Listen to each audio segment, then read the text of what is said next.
विचार अभ्यास नहीं दिखा?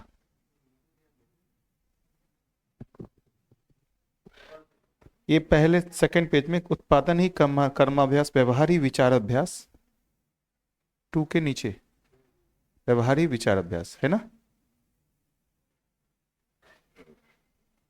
ठीक है, देख लीजिए ये पांचों अभ्यास आ गए हैं 2 और 3 में। हाँ, आया हुआ है, जो आया हुआ है लिख दिया। पहले तो जो आया हुआ है लिख दिया, बाद में उसको समझते हैं। पहले ये पांचों वर्ड आए हुए हैं कि नहीं आए हुए? शास्त्राभ्यास भी है, व्यवहार अभ्यास भी है, विचार अभ्यास भी है, कर्माभ्यास भी है, और चिंतनाभ्यास भी है। ये है ना? और ऐसे पढ़े होंगे तो अभ्यास कितना कहा गया है? कितना अभ्यास? 3। क्या क्या अभ्यास कहे गए? नहीं नहीं, क्या कहा है? शास्त्र अभ्यास नहीं, सब अलग अलग बोल रहे हैं। ये पांचों अभ्यास आ जा रहे हैं फिर से। जब अभ्यास तय करते हैं तो क्या क्या है इसमें? कर्म अभ्यास, व्यवहार अभ्यास और चिंतन अभ्यास। ठीक, ये 3 अभ्यास है ना? चिंतन अभ्यास, व्यवहार अभ्यास, कर्म अभ्यास। अब इसका मतलब बाकी 2 अभ्यास उसमें किसी में समाये हुए हैं। हाँ, है ना?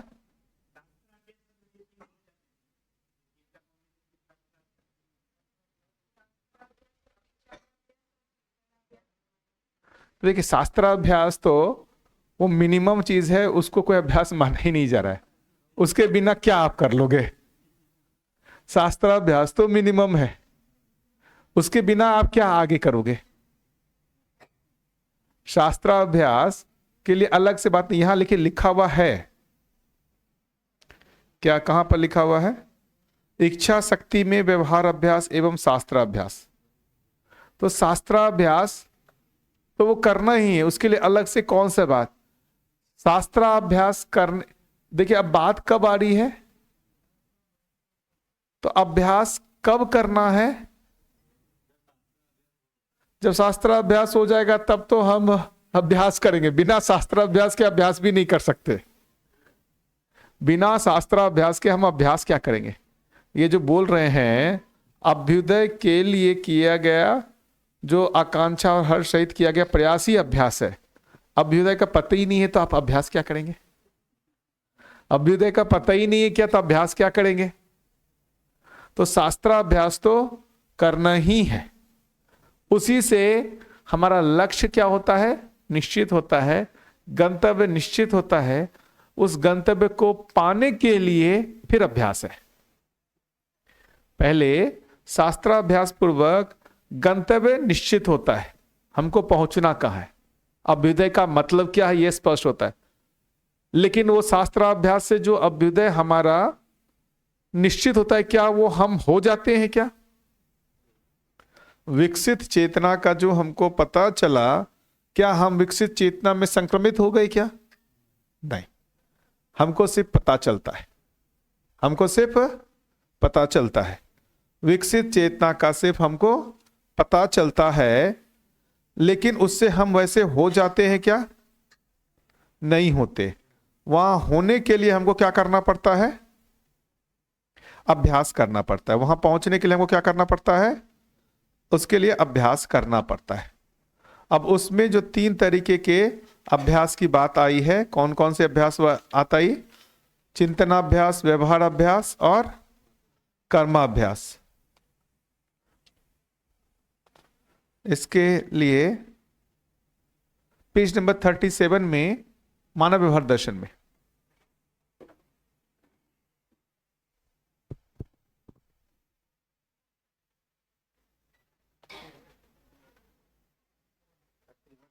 हाँ 37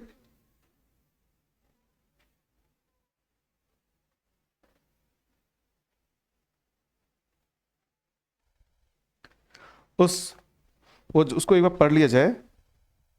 हाँ, अध्ययन यथार्थ वास्तविकता, उसके बाद जो है उसको पढ़ लिया जाए।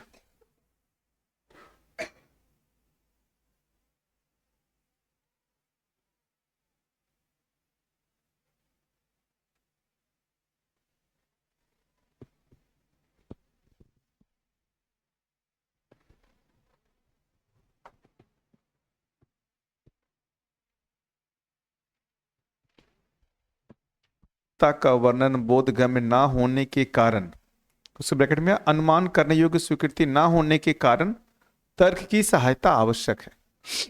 तर्क की आवश्यकता इसलिए है कि जिसे पाना है, वांछित मतलब जिसे पाना है, वो पहले से साधक में क्या हो जाए, प्रतिष्ठित हो जाए।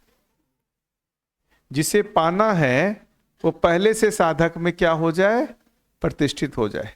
ये है ना, क्यों है ये तर्क का जो आवश्यकता कह रहे हैं, मतलब ये शास्त्राभ्यास की बोल रहे हैं। शास्त्राभ्यास में तर्क समाया हुआ है। जिसको पाना है वो पहले से हमको अनुमान में आ जाए, पहले हमारे में जिसको पाना है वो चित्रित हो जाए, वो हमारे अनुमान में हो जाए। इसलिए लिखा है सर्वप्रथम अध्ययन। सर्वप्रथम अध्ययन, अध्ययन का मतलब यही शास्त्राभ्यास। शास्त्राभ्यास का मतलब सिर्फ पठन नहीं है, उसमें तर्क लगा करके उसको समझना, तर्क लगा करके उसको समझना। द्वितीय स्थिति में प्रयोग व अभ्यास। प्रथम सर्वप्रथम तो अध्ययन करना है, द्वितीय स्थिति में प्रयोग व अभ्यास, तृतीय स्थिति में अनुभव। जो ये प्रयोग व अभ्यास कह रहे हैं, कर्माभ्यास, व्यवहाराभ्यास, विचाराभ्यास, यह द्वितीय स्थिति में आ गया।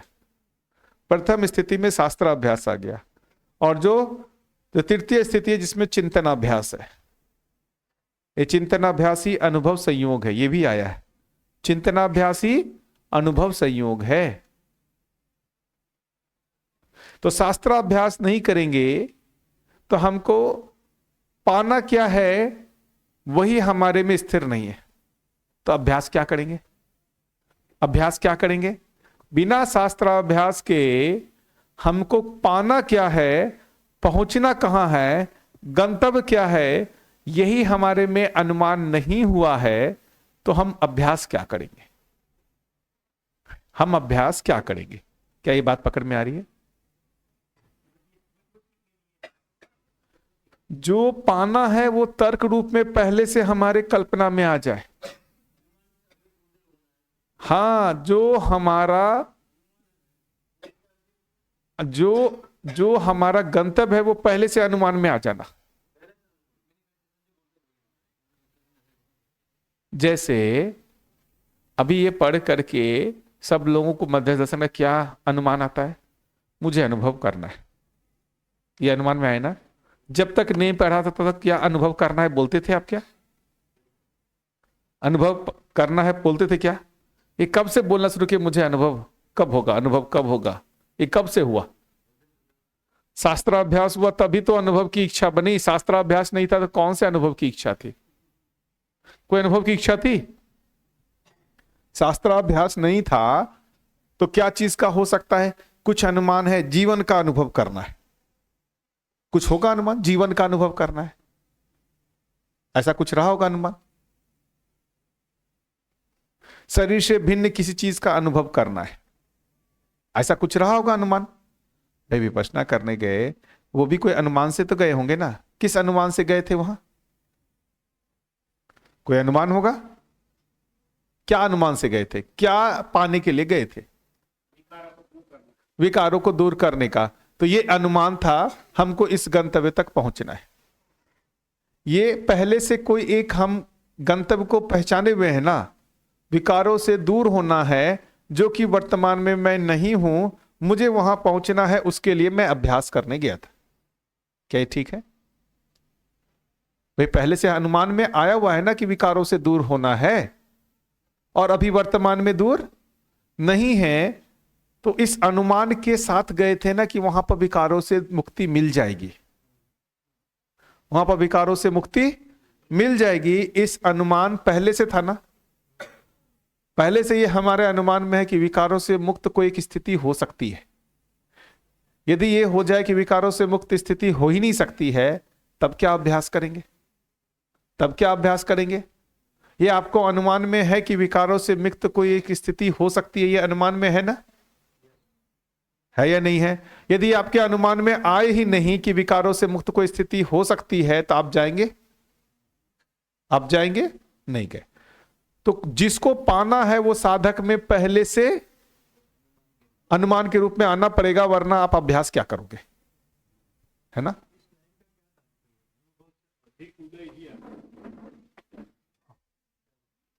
ये जो अनुभव कह रहे हैं, ये जैसे अभी तक जितना भी आपको अनुभव है, इंद्रियों का जो भी अनुभव है, उससे अधिक अनुभव हमारा अनुमान बनता ही है।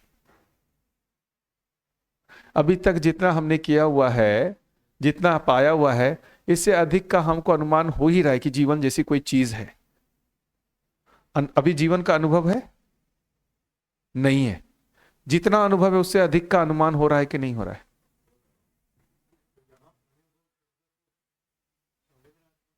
जितना भी मन से, वृत्ति से, चित्त से जितना भी अनुभव किया है, उससे अधिक का अनुमान बनता ही है। नहीं तो फिर अब वो अनुभव है तो उससे अधिक उदय क्या होता है भाई। आत्मा में अनुभव हो गया तो उससे अधिक उदय क्या होता है। जितना अभी जैसे अभी साइंस को भी देखे ना, जितना उसको रियलाइज हो रहा है उससे अधिक का अनुमान बन रहा है ना। साइंस को ही देखिए ना, आज से 100 साल पहले जितना उसको अनुभव था, उससे उस अधिक का अनुमान हो रहा है। अधिक का अनुमान हो रहा है तभी तो उसके लिए प्रयास कर रहा है। फिर उससे अधिक का अनुभव हो जाता है, फिर उससे आगे का अनुमान बनता है कि नहीं बनता है। इसी विधि से तो यहां तक पहुंचे हैं। ये ट्यूबलाइट जब पहली बार बना था, उस समय जितना उसका ज्ञान था, उससे ज्यादा का अनुमान बनाना, उससे ज्यादा का अनुमान बनाना, तभी तो यहां तक पहुंचा है मामला। तो जितना हमको अभी तक ग्रहण हुआ है, उससे जितना हमारा अभी तक अनुभव हुआ है, उससे अधिक का अनुमान होता है। और ज्यादा कुछ है, और ज्यादा कुछ है, और ज्यादा कुछ है, इससे भी सूक्ष्म कोई नियम है, इससे भी सूक्ष्म कोई नियम है, ये अनुमान होता ही नहीं है। होता ही है, हर मानव को हो रहा है। जितना भी इस संसार में अभी कह ले, भौतिकता का कितना भी ज्ञान हो, लेकिन हर मानव को यह अनुमान हो रहा है कुछ तो इससे ज्यादा है जो चैतन्य है, कुछ तो इससे ज्यादा है चैतन्य है। साइंस इसको नकारा नहीं है, साइंस इसको नकारा नहीं है, संभावना के साथ है कुछ, हमको पता नहीं चल रहा है।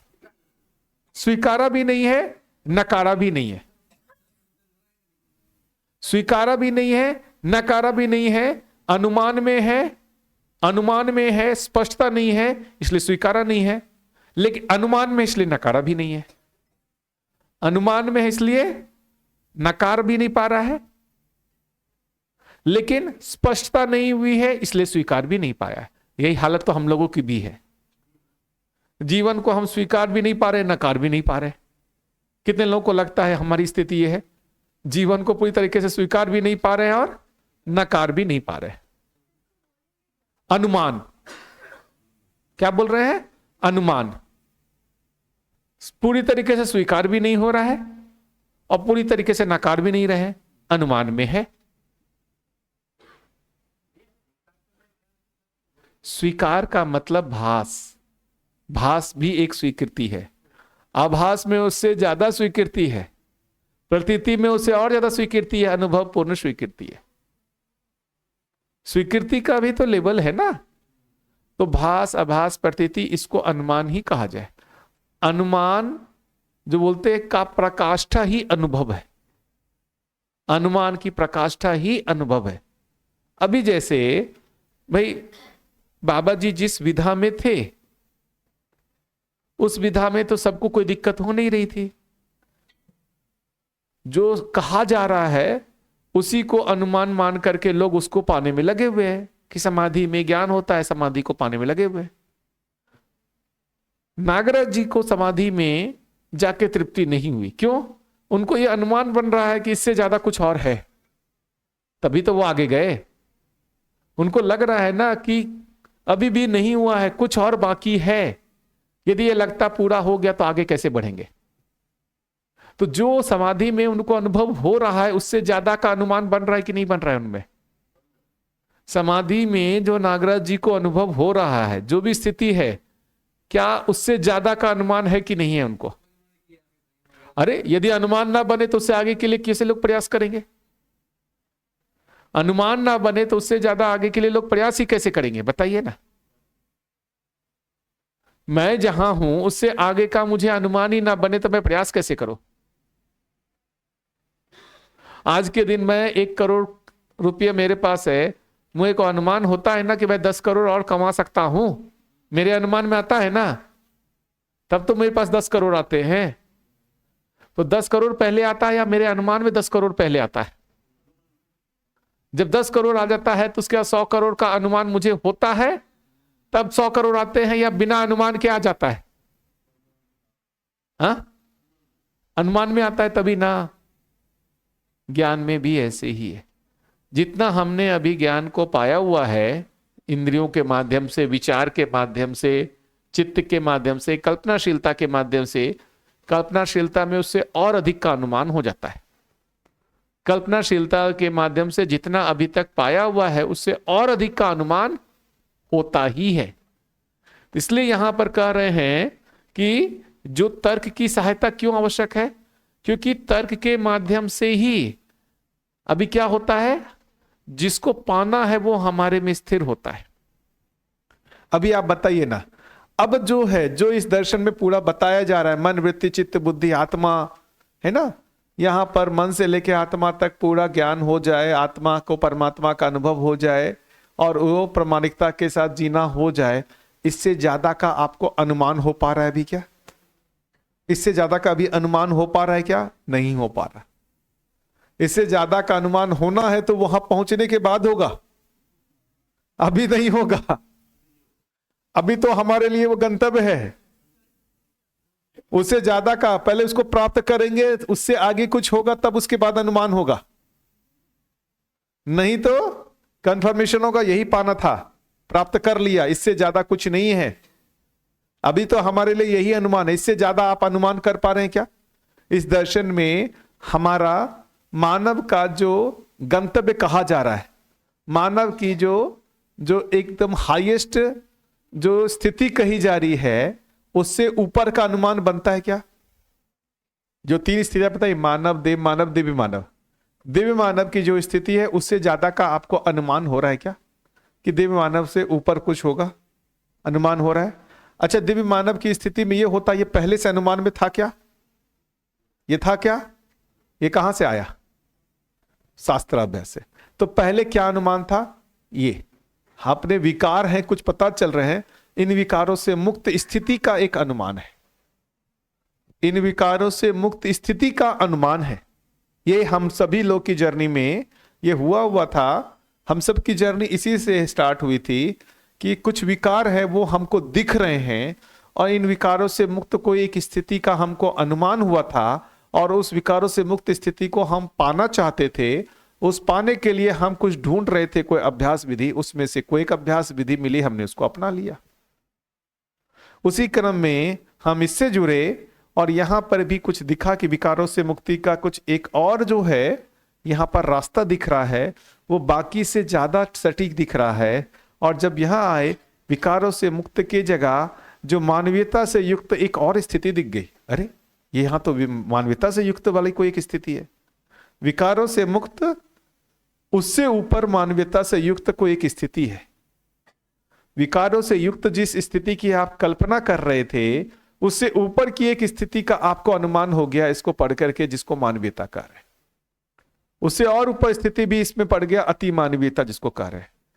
अब आपका गंतव्य ही बदल गया। अब आपका गंतव्य बदल गया, या अभी भी नहीं बदला होगा। बार बार यही कह रहे थे 4 दिन 5 दिन से यही, क्या हमारा लक्ष्य बदला कि नहीं बदला? लक्ष्य बदला कि नहीं बदला?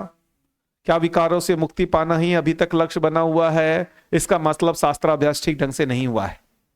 यदि हम उसी लक्ष्य के लिए अभी भी चल रहे हैं, उसी लक्ष्य का समाधान यहां ढूंढ रहे हैं, आवेशात्मक पीड़ा से मुक्ति के लिए ही यहां आए हैं, इसका मतलब शास्त्राभ्यास अभी ठीक से नहीं हुआ है। यदि ये दर्शन लक्ष्य को ही बदल रहा है, जिस लक्ष्य को लेकर के आए हैं उससे ऊपर का लक्ष्य आपको दे रहा है। जिस लक्ष्य के लिए आप आए हैं उससे ऊपर का लक्ष्य आपको दिखा दे रहा है। विकारों से मुक्ति के लिए आप आए हैं, मानवीयता में विकारों से मुक्ति समाई हुई है। मानवीयता में विकारों से मुक्ति समाई हुई है। क्या लगता है, कितने लोगों को लगता है कि जिस विकारों से मुक्ति आप चाहते हैं वो मानवीयता में समाया हुआ है? लेकिन विकारों से मुक्ति में मानवीयता समाया हुआ है क्या? नहीं समाया हुआ है। ये गुरु मूल्य दिख गया ना। अब यही हमारा लक्ष्य बन गया। अब इस लक्ष्य को पाने के लिए अभ्यास है। इसीलिए वो बोल रहे हैं कि ये जो सर्वप्रथम अध्ययन, अध्ययन का मतलब शास्त्राभ्यास, शास्त्राभ्यास का मतलब श्रवण, श्रवण का मतलब तर्क सहित पढ़ना। तर्क सहित पढ़ने से क्या होगा, जो हमको प्राप्त करना है वो पहले से हमारे अनुमान में आएगा, वरना हमारे वे अनुमान में अपना ही कुछ बना हुआ है और उसी के लिए अभ्यास विधि इसमें ढूंढ रहे हैं, इसलिए नहीं मिल रहा है। फिर हम उस तरीके की ही अभ्यास विधि में जाएंगे, संस्कारों को देखना, विकारों को देखना और उससे मुक्त पाने का ही हम अभ्यास करते रह जाएंगे। यदि शास्त्राभ्यास नहीं किया तो हमारा लक्ष्य ही उससे ऊपर नहीं हुआ, हम उसी लक्ष्य के अर्थ में यहां आए। मैं तो बहुत समय उसमें लगा दिया, अपने संस्कारों को देखना, अपने भाव विचारों को देखना, क्योंकि मेरा लक्ष्य विचारों विकारों से मुक्ति ही था। किसी एक समय में जाकर के पढ़ा और लक्ष्य बदला, तब हमारा लक्ष्य बदला, अभ्यास बदला। ये ठीक लग रहा है?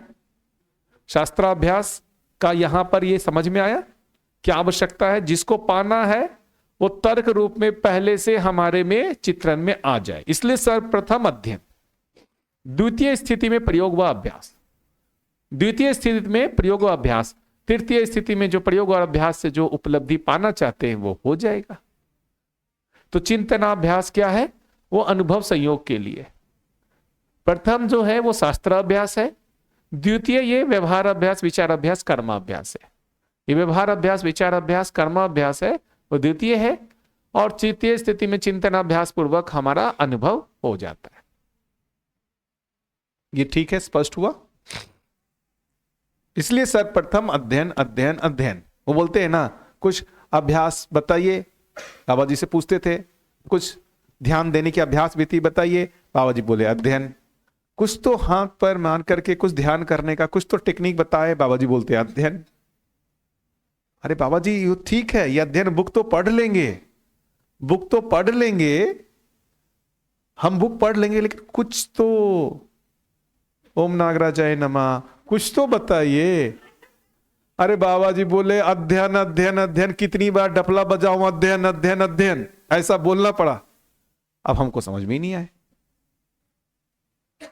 समझ में ही नहीं आए क्या बोल रहे। अब जाके धीरे धीरे पकड़ में आ रहा, अच्छा ये बोल रहे थे क्या। क्यों? हमारे पूर्व में गहरी स्वीकृति बनी हुई है कि कुछ ऐसा करना यही अभ्यास है, इसी से कुछ विकारों से मुक्ति होता है, इसी से कुछ ज्ञान होता है।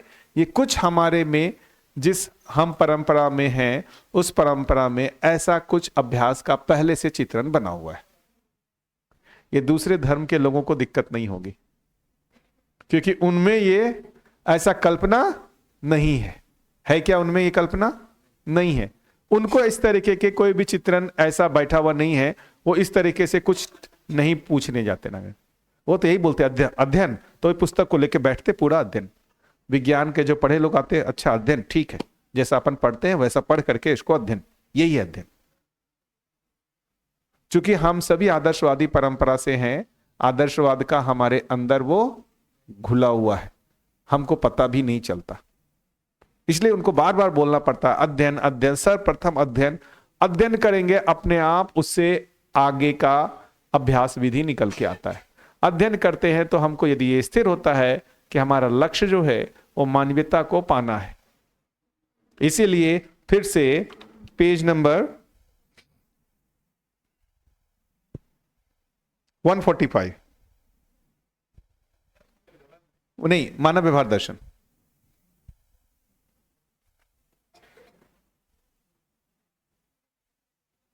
उसमें जो तीसरा जो लिखा हुआ है ना, अनुभूति 145 में, मानव व्यवहार दर्शन में, मानवीयतापूर्ण दृष्टि, स्वभाव और विषय पर अधिकार पाने के पश्चात ही देव मानवीय तथा दिव्य मानवीयता के लिए जो शेष प्रयास है उसे करने में साधक प्रवृत्त होता है।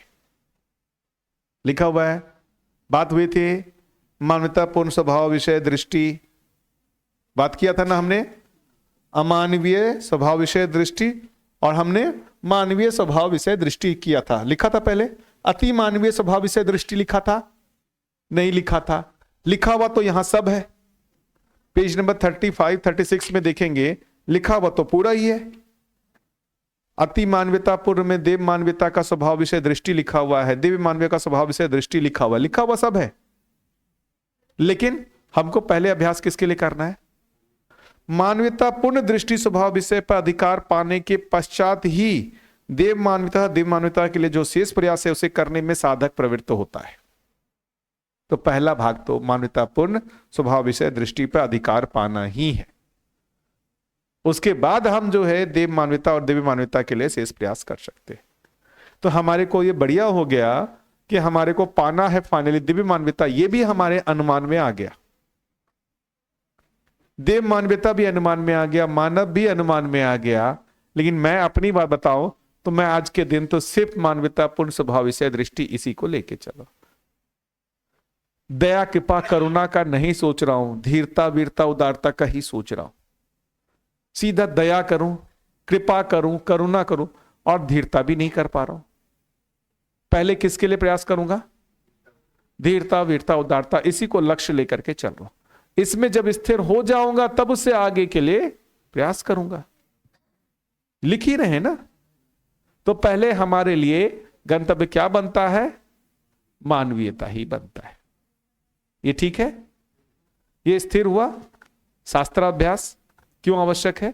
जी पहले आपका, फिर प्रभु जी का, फिर इनका। तो पहले भैया का सुन लेते हैं। दो बातें भैया मुझे इसको जोड़ना है।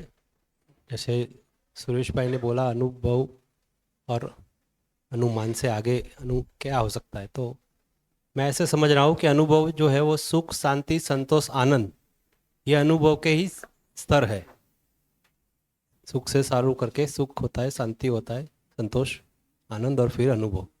तो वो छोटे छोटे स्वरूप में वो जीवन में उसका प्रभाव है, अनुभव का प्रभाव। हाँ, सुख शांति संतोष आनंद परमानंद की स्थिति बनी रहती है। हाँ, वो उसका जीवन में होने वाला प्रभाव है। हाँ, जी। तो इसीलिए वो जब दुख, सबसे पहले तो यहाँ पे राक्षस मानव और पशु मानव में रहते हुए दुख से वो अनुमान होता है कि सुख नाम की कोई चीज होगी। और जब वो सुख को जब पाएंगे तब फिर अनुमान होगा कि ये शांति नाम की भी कुछ चीज होगी और उसको पाने के लिए लगेंगे। तो एक ऐसा क्रम मुझे दिखता है ना। और एक आप जो अभी ये बोल रहे हो उसको ऐसे भी, मतलब चरित्र चित्रण और चरित्र सर्जन, उसका चित्रण ग्रहण और चित्रण सर्जन का एक ऐसा कोई शब्द आता है ना, चित्रण ग्रहण और चित्रण सर्जन। चित्र ग्रहण करना, चित्र निर्माण करना। हाँ, तो ये आप तो शास्त्राभ्यास वो ग्रहण वाला प्रक्रिया हो गया और फिर जो बाकी के अभ्यास है वो शायद सर्जन वाले में जाएंगे, ऐसा कुछ नहीं। देखिए, ग्रहण करने का मतलब है, फिर से मैं बताऊं क्या है, शास्त्राभ्यास पूर्वक हम अपने ही विकसित स्वरूप को चित्रित करते और वो उस विकसित स्वरूप में हम हैं नहीं, उस विकसित स्वरूप में हम हैं नहीं, उस स्वरूप में होने के लिए फिर अभ्यास। प्रथम हमारे ही विकसित स्वरूप का चित्रण बनना, द्वितीय स्थिति में वैसे स्वरूप में होने के लिए अभ्यास करना। फिर से, प्रथम स्थिति में हमारे विकसित स्वरूप का चित्रण बनना, द्वितीय स्थिति में वैसे स्वरूप में होने के लिए अभ्यास करना। नहीं तो हम अभ्यास क्या करेंगे?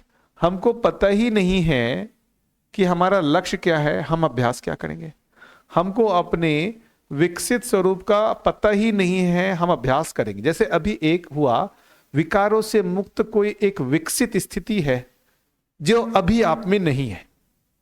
जैसे आपने कहा ना विकारों से मुक्ति, तो वो आपकी अभी जो वर्तमान स्थिति है उससे कोई एक विकसित स्थिति है, ये आपको अनुमान में आया ना।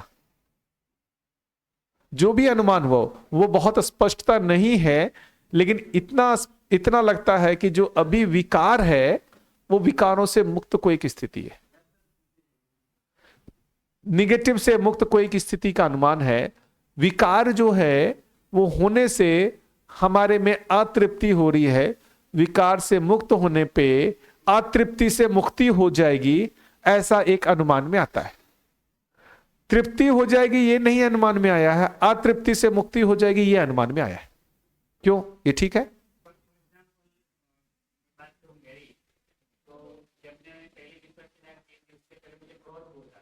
हाँ, बहुत बढ़िया। सुन लिया था कि विपश्यना करने से क्रोध से मुक्ति मिलती है, बिल्कुल। और वो मिला भी सही, तो वो प्रमाण भी मेरे साथ ही है। तो तो विपश्यना करने से काफी मतलब क्रोध से मुक्ति मिली, बहुत कम क्रोधित होता हूँ मैं अब। एकदम देखिए, षड आवेशों से मुक्ति के लिए बहुत साधना है ही। षड आवेशों से मुक्ति के लिए काम, क्रोध, लोभ, मोह, मद, मत्सर, ये षड आवेश जो होते हैं आदमी को परेशान करते ही हैं, और इन विकारों से आदमी मुक्ति पाना चाहता ही है। षड विकार इसको कहा। और हम इन विकारों से मुक्ति के लिए हम साधना में रत होते ही हैं। इन षड विकारों से मुक्ति के लिए हम साधना में रत होते ही हैं, और हमको कुछ फायदा होता है तभी आस्था बनती है। इतने लोग जो जा रहे हैं उनको फायदा ना हो तो क्यों जाए? अरे फायदा हो रहा है ना, फायदा हो रहा है तभी तो जा रहे हैं। इसलिए कुछ गलत नहीं, वो विकारों से मुक्ति के लिए या विकारों का कम होने का जो भी वो बोल रहे हैं वो होता है, वो होता है। लेकिन यहां जो कहा जा रहा है इसमें उस षड विकारों से मुक्ति भी होती है और तृप्ति का स्रोत भी निकलता है, जैसा इसमें कई जगह आया होगा। यहां पर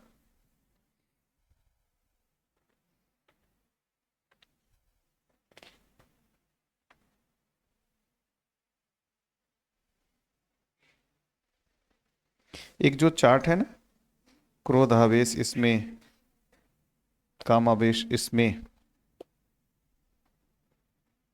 लोभ आवेश इसमें, वो उसका सही स्वरूप आया है ना। अभ्यास दर्शन में भी होगा, मानव व्यवहार दर्शन में भी है, कहीं पर देखिए उन षड आवेशों का उनका सही स्वरूप भी है। कामुकता, शिष्टता, पूर्ण लज्जा में,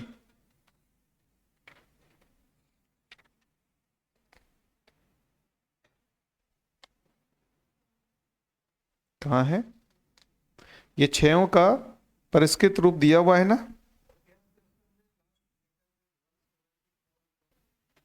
170 174 पे। हाँ,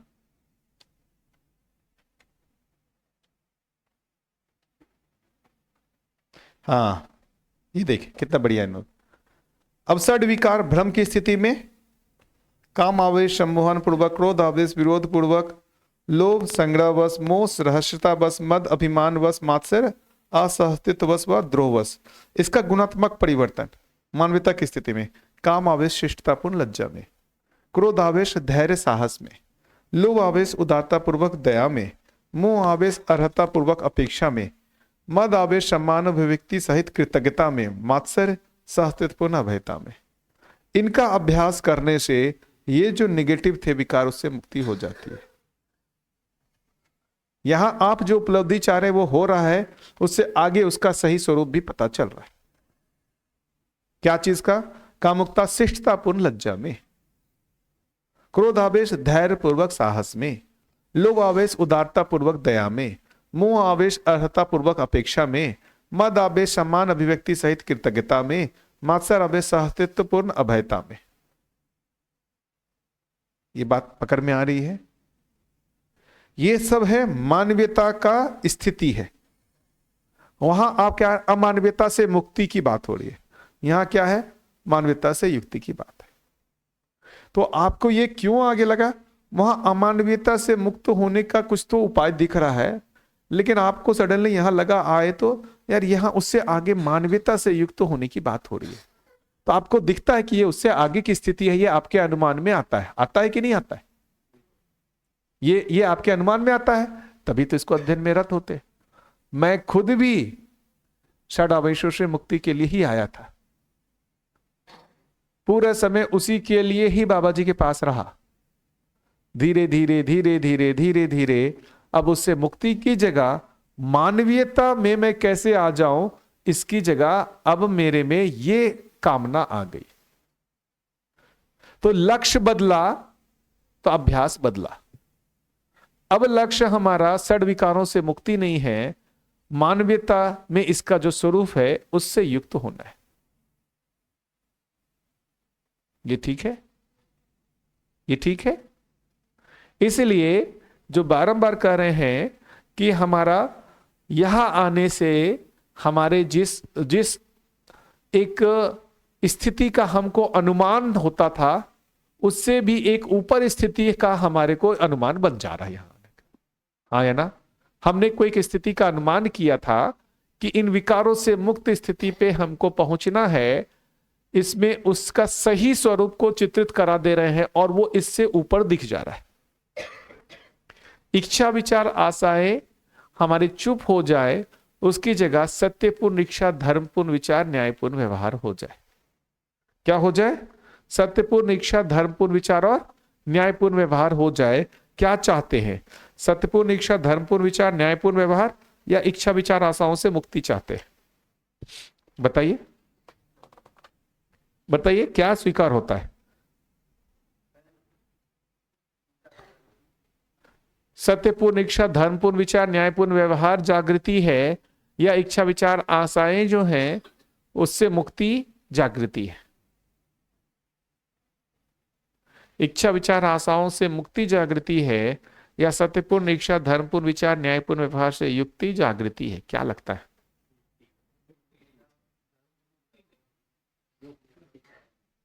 पेज नंबर 145 में जो लिखा हुआ पहला मानव व्यवहार दर्शन में,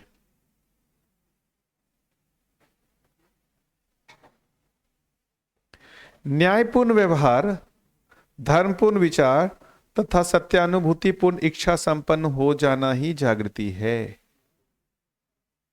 न्यायपूर्ण व्यवहार, धर्मपूर्ण विचार तथा सत्यानुभूतिपूर्ण इच्छा संपन्न हो जाना ही जागृति है। इच्छा विचार आशा से मुक्त होना, वो उसको जागृति नहीं कह रहे। पेज नंबर 155 में, पेज नंबर 155 में जो लिखा हुआ है नीचे का, जो सबसे लास्ट वाला, सहस्तित्व में अनुभव ही सर्व मानव का इष्ट है, उसके नीचे वाले जो बुलेट हैं, भ्रमित मानव जागृति क्रम से जब जागृत होता है तब जागृति इष्ट होने के आधार पर जो भ्रमात्मक गुण स्वभाव रहा है वह सनय सनय विलय हो जाता है। भ्रमित मानव जागृति क्रम से जब जागृत होता है तब जागृति इष्ट होने के आधार पर जो भ्रमात्मक गुण स्वभाव रहा है वह सनय सनय विलय हो जाता है। उससे ऊपर जो लिखा हुआ है, ऊपर के ऊपर जैसे लगता है, कामना जन्य क्षुधा तथा तृषा, राग द्वेषात्मक आवेश जन्य काम और क्रोध, मन आश्रित चार विषय तथा लोभ या भ्रमित मानव की व्यवस्थाएं हैं। इन व्यवस्थाओं से मुक्ति के लिए ही प्रयत्न किया जा रहा है। हाँ या ना? देख लीजिए, जागृत विचारों से पोषित व्यवहार एवं तीन येषणाएं चिंतन से 155,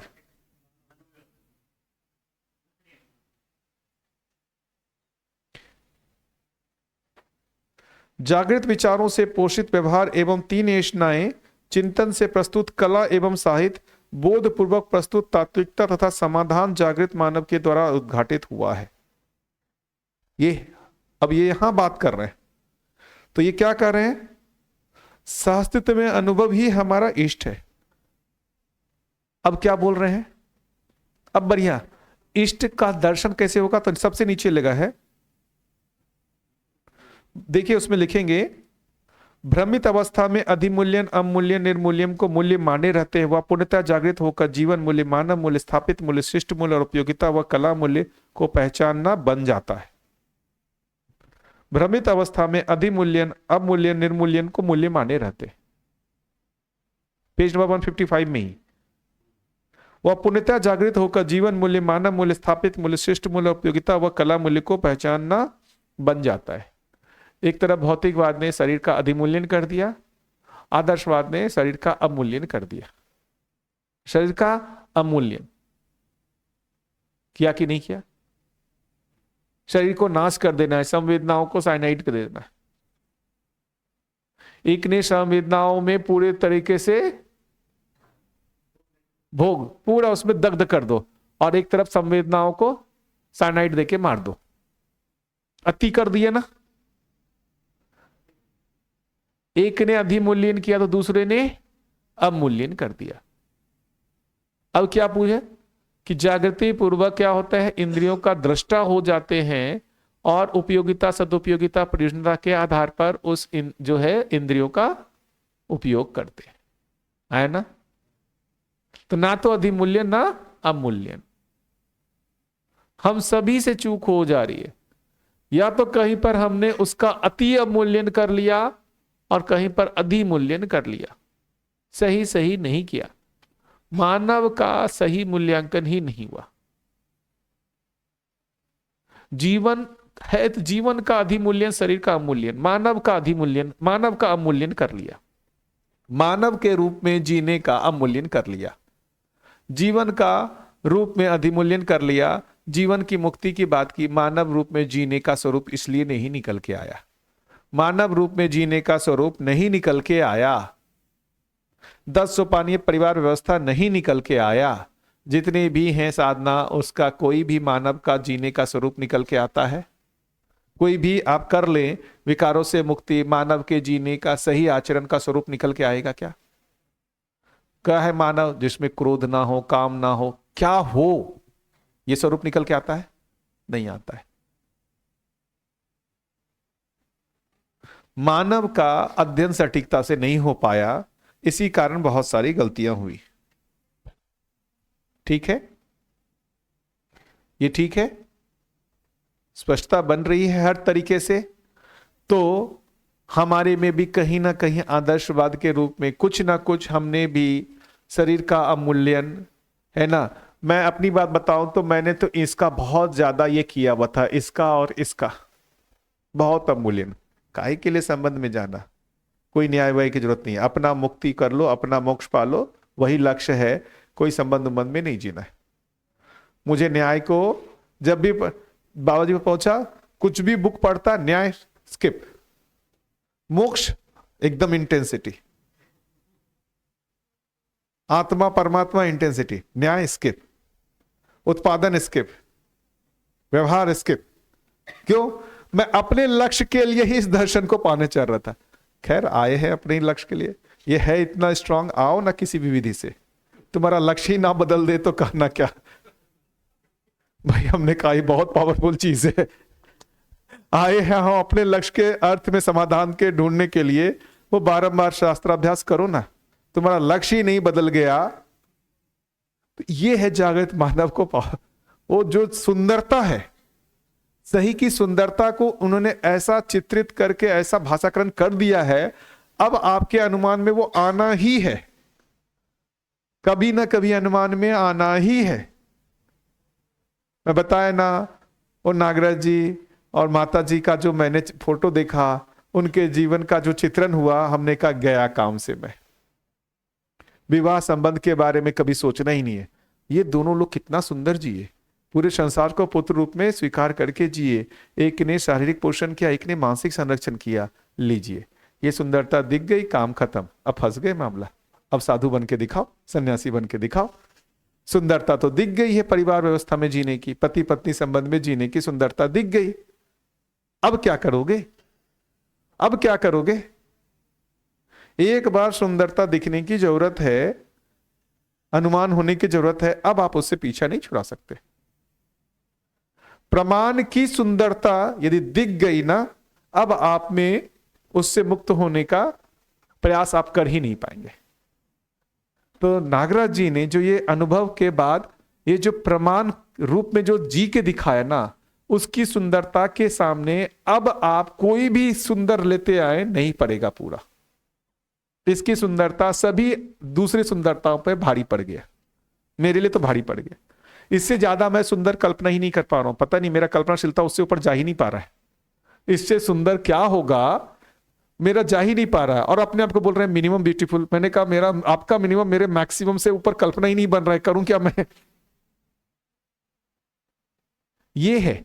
वो हमारे में कल्पनाशीलता में हमारे ही देव स्वरूप को ऐसा चित्रित कर दे रहे हैं, इससे ऊपर का चित्रण ही नहीं बन रहा, इससे ऊपर का लक्ष्य ही नहीं बन रहा, इससे ऊपर का लक्ष्य ही नहीं बनता।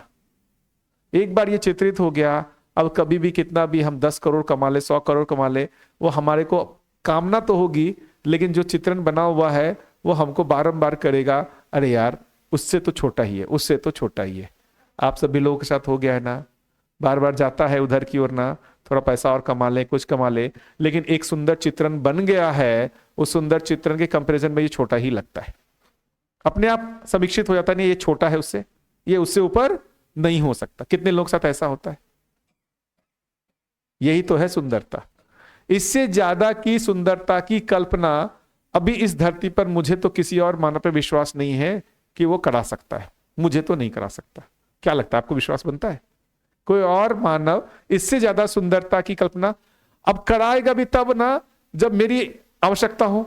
मेरी आवश्यकता ही नहीं बनती है तो मैं सुनूंगा ही नहीं कोई कुछ भी बोल रहा है।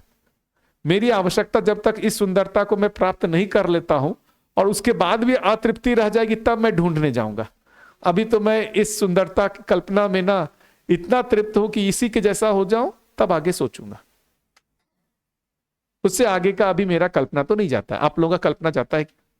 किन्हीं लोगों का कल्पना जाता है क्या? ये मानव देव मानव से सुंदर कुछ और कल्पना, इससे भी कोई ऊपर की स्थिति मानव की हो सकती है, कुछ कल्पना में जाता है? क्या लगता है, कल्पना में जाता है? नहीं जाता है। अब लेकिन ये एक महत्वपूर्ण भाग है, ये भाषा के रूप में हम चित्रित करने की कोशिश कर रहे हैं।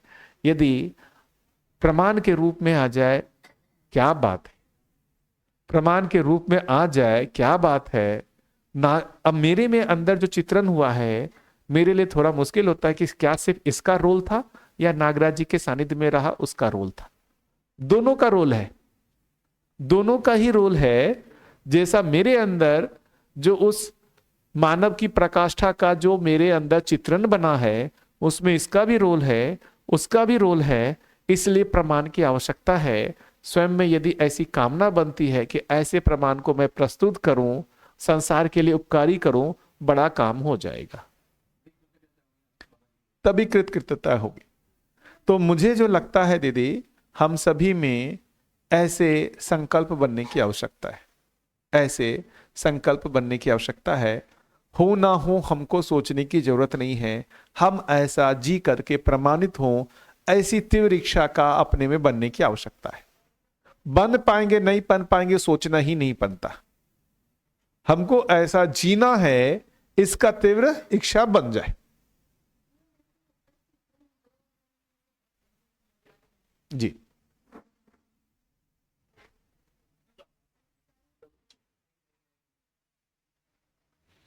एक तो चित्रण बनता है आवश्यकता के अनुसार, और दूसरा चित्रण बनता है किसी के व्यवहार को देख के, जो मैं समझ पाई हूँ इन बातों से। जैसे बाबा जी और माता जी व्यवहार के आवश्यकता नहीं है तो व्यवहार भी नहीं दिखेगा। आपने जैसे एग्जाम्पल जैसे बाबा जी के पास तो बहुत सारे लोग हैं जिनकी आवश्यकता नहीं है, उनको दिखेगा ही नहीं। आवश्यकता है तभी वो जागृत मानव का अध्ययन हो पाता है। वो तो थे अमरकंटक में, बहुत सारे आसपास। क्या सबका लक्ष्य बन गया? क्या सबका लक्ष्य बन गया? नहीं बना। दोनों चाहिए, दोनों चाहिए, मेरी आवश्यकता और उनका व्यवहार, प्रमाण। तो एक प्रमाणित हो, दूसरा जिज्ञासु हो। एक प्रमाणित हो, दूसरा जिज्ञासु हो। वो प्रमाणित है, मैं जिज्ञासु नहीं हूं, नहीं होगा। भैया आप जैसे शादी के बारे में बोल रहे थे कि माता जी और पिताजी का चित्रण देख के फिर मेरे अंदर ऐसे बना के भी उनका व्यवहार कितना अच्छा है, तो आपको उसमें पॉजिटिविटी दिखाई दी। तो पहले तो आप ऐसा नहीं सोचते थे। सोचता था ना। अरे ऐसा थोड़ी आप बोल रहे हैं सोचता नहीं था। बिना सोचे मेरे को कैसे चित्रित हो जाएगा? आप कैसे बोल रहे हैं सोचता है? सोचता था, सोचता था तभी तो मेरे को चित्रित हुआ। यदि नहीं सोचता तो चित्रित ही नहीं होता। मेरी कल्पनाशीलता उधर जा रही है, तभी तो जीने का सुंदरता को मैं देखना चाह रहा हूं, तभी तो मेरा चित्रित हुआ। मैं जीने की सुंदरता को देखना ही नहीं चाहता हूं तो चित्रित हो जाएगा मेरे अंदर। आप अपना ही देखिए ना, बिना सोचे कैसे चित्रित हो जाएगा। अरे अभी तो करोड़पति अरबपति के दिखते हैं ना, मेरा चित्रण उधर नहीं बनता ना, क्यों? मैं उधर सोचता नहीं हूं। मैं सोचूंगा और बाहर होगा तब ना मैं उस दिशा में चित्रित करूंगा। तो दोनों चाहिए, प्रमाण भी चाहिए और जिज्ञासा भी चाहिए, आवश्यकता भी। तो मैं फिर से वो कह रहा हूं, मुझे लगता है हमारे लिए जो सबसे शुभ पावन कार्यक्रम निकल सकता है इस शरीर यात्रा का, उस प्रामाणिकता को, उस सुंदरता को पहले चित्रित करना, उस चित्रण के अनुरूप होने के लिए चित्रण होगा ना, आगे का सारा काम हो जाएगा। यदि चित्रण होता है, जितना स्पष्ट होगा ना हमारे में, उसको पाने की उतनी तीव्र इच्छा होगी तो हम उसके लिए अभ्यास करेंगे, उसको पा भी लेंगे। ये बात ठीक है? तो यदि ऐसा दिखता है कि एक आदमी ऐसे मानवीयता से, देव मानवीयता से, दिव्य मानवीयता से संपन्न होता है, अनेक लोगों के लिए प्रेरणा स्रोत बनता है, और ऐसी हमारी कामना बनती है कि हम भी ऐसा होना चाहते हैं, बड़ा काम हो जाएगा, बड़ा काम हो जाएगा। हम अभी हम ज्यादा से ज्यादा बहुत धन इकट्ठा पद करके हम दूसरों के लिए प्रेरणा स्रोत नहीं बन पाएंगे। मानवीयता से संपन्न होंगे, प्रेरणा स्रोत बन जाएंगे। अभी तो इतनी बढ़िया बात है, अभी देव मानवीयता, दिव्य मानवीयता की आवश्यकता नहीं है। मानवीयता से संपन्न हो जाए उतने में प्रेरणा स्रोत है, धीरता से संपन्न हो जाइए उतने में हम प्रेरणा स्रोत हो जाएंगे। धीरता, हमारा स्वभाव धीरता हो जाए, उसमें अपने आप क्रोध समाहित खत्म हो जाएगा। धीरता होता है तो क्रोध होता ही नहीं है। धीरता से संपन्न हो जाए, न्याय में निष्ठा और दृढ़ता से संपन्न हो जाए, अपने आप हम प्रेरणा के स्रोत बन जाएंगे, अपने आप, पता भी नहीं चलेगा। दया कृपा करुणा की जरूरत भी नहीं है। अभी क्यों नहीं है जरूरत? अभी क्या है, पूरा कंप्लीट दीनता क्रूरता है। उनको तो धीरता ही चाहिए अभी। तो हमारे लिए अभी बहुत कम करके ज्यादा उपकार करने का अवसर है। 500 साल बाद मानव चेतना से काम नहीं चलेगा, बहुत सारे मानव होगा, फिर देव मानव बनना पड़ेगा, तब उपकार कर हो पाएगा। अभी तो मानव बनकर ही हम उपकार कार्य कर सकते हैं। बहुत 500 साल बाद बहुत सारे मानव हो जाएंगे, कोई प्रेरणा का स्रोत आप नहीं रहेंगे, फिर देव मानव बनना पड़ेगा, दिव्य मानव बनना पड़ेगा। अभी तो मानव पद में ही हो करके हम खूब उपकार कर सकते हैं, खूब।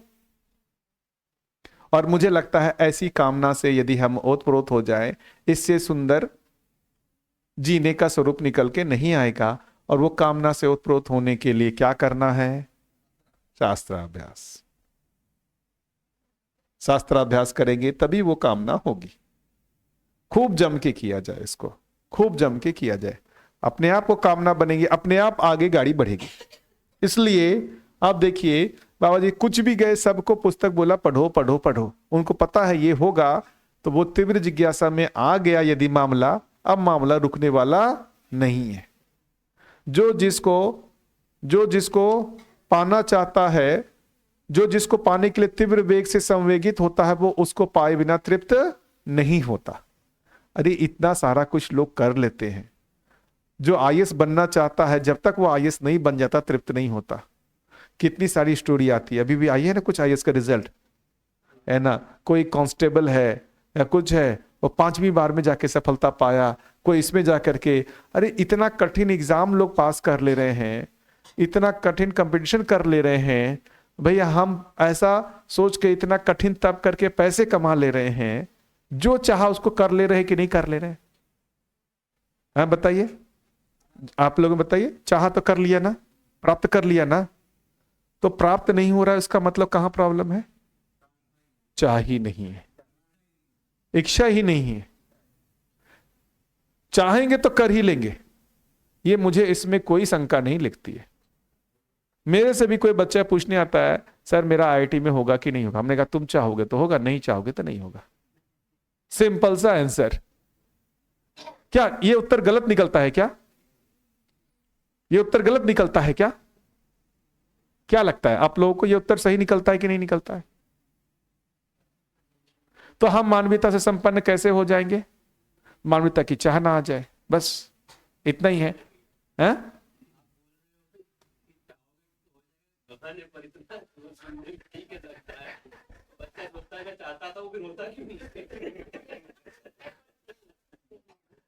ये जो चीज है ना, अभी अभी जो चाहता है उस चाहने में बताना पड़ेगा कि ये जो है सूक्ष्म इच्छा है, कारण इच्छा है, तीव्र इच्छा नहीं है ना? चाहते हो, मैं भी सहमत हूं, अभी भी अपन मानवीयता चाहते हैं, लेकिन सूक्ष्म इच्छा के रूप में, कारण इच्छा के रूप में, तीव्र इच्छा के रूप में नहीं आया है, इसीलिए नहीं होगा। अरे मैं इतना उत्साह के साथ क्यों बोल रहा हूं? मैं बहुत सारे बच्चों को प्रिपरेशन कराया हूं और उस समय मैंने देखा है, जब 2 बच्चे आए थे, एक बच्चे का आईक्यू बहुत अच्छा था, बहुत इंटेलिजेंट था, लेकिन उसमें तीव्र इच्छा नहीं थी आईआईटी करने की, और एक बच्चा जिसको देख के लगता था इसका तो कभी नहीं होगा जिंदगी में आईआईटी में। उस बच्चे को देख के लगा यार इसका तो दिमाग ही नहीं चलता, इसका कभी नहीं होगा, लेकिन इसके तीव्र इच्छा में था। क्या बताएं, फाइनली इसी का रिजल्ट हुआ, उसका नहीं हुआ। ऐसा तो मैंने देखा ही है, आप लोगों ने भी देखा होगा टीचिंग में, कि एक बच्चे जो है ज्यादा इंटेलिजेंट दिखते हैं, दूसरा कम इंटेलिजेंट दिखता है, और लगता है ये अच्छा करेगा, लेकिन इसमें चाहना नहीं है तो इसका रिजल्ट नहीं होता है, जिसमें चाहना है उसका रिजल्ट हो जाता है। जो भी टीचिंग में हो ऐसा एक्सपीरियंस किए है क्या? किया है ना?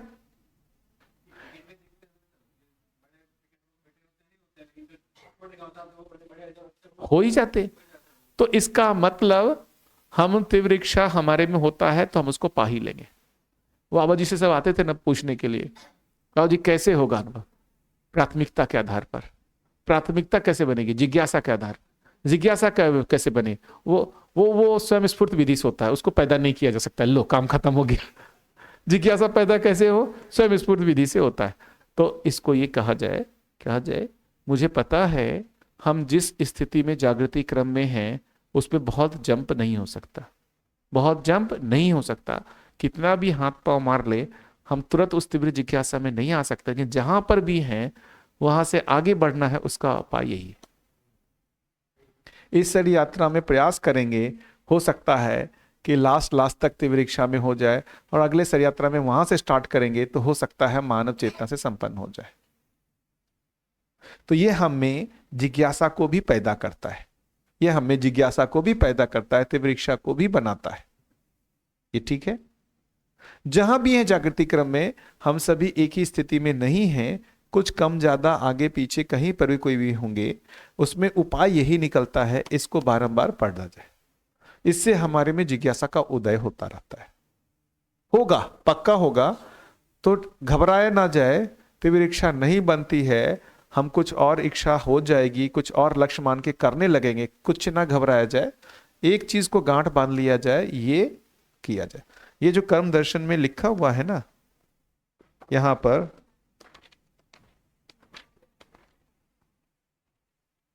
सद शास्त्र अध्ययन के बिना सत्य कामना एवं प्रवृत्ति, पेज नंबर 11। सद शास्त्र अध्ययन के बिना सत्य कामना एवं प्रवृत्ति, जो दिया है उसको भी नकारेंगे ना तो फिर लोगों को ठेस पहुंचती है। ये ठीक है, ये उचित है, बढ़िया। वैसे ब्रेक का टाइम है। हाँ। तो एक मेरे को मेरे समाज की एक बात याद आई तो मैं मुख रखना चाहता हूँ। हमारे समाज में जब युवान एकत्रित होते हैं तो बात करते हैं कि हमारे पुरखों ने समाज के लिए कुछ नहीं किया है तो हमको कुछ करना पड़ेगा। तो वहाँ कोई वडील एक दो बैठा होता है तो विरोध करने के लिए खड़े हो जाते हैं। हो गई, सही है।